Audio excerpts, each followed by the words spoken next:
told me he had about 700 or so to go, but that he was starting to have some issues with his shoulders and his elbows and some tendonitis. And I had a similar experience about a year and a half ago with doing too many burpees in too short a period of time.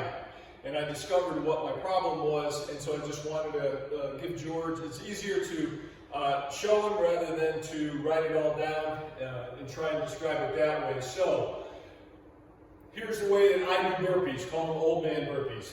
But when you see a lot of the younger folks trying to get a lot of burpees in a burpee context, you'll see them, they actually begin the burpee from standing and they just go all the way straight down to the floor, almost with no stop, and then very quickly push back up off the floor to go into their jump.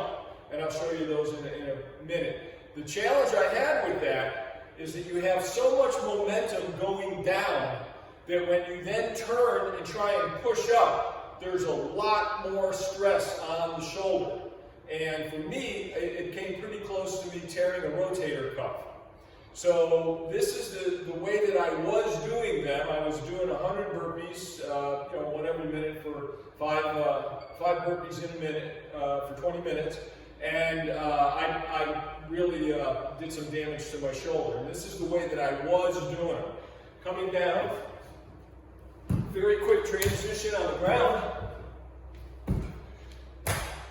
I did that 100 times, and I kind of got a little tingling in my shoulder, and then it got worse. It took me about 7 or 8 months to get over it. So there was a way that I modified it. It actually went back to the original way that I did a burpee, which takes some of that momentum and strain off the shoulder.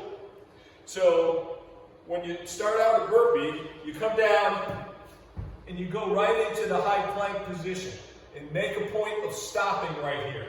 Not as long as I am, but you make a stop, do the push-up, and then bring your hand up there. So in regular speed, it would be,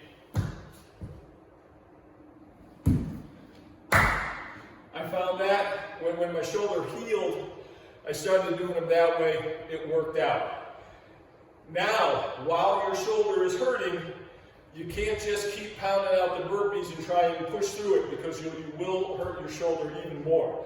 What I did is a kind of an intermediary activity is I just substituted squat thrusts. You get about 70% of the work of a burpee in a squat thrust, and you're not straining your shoulders.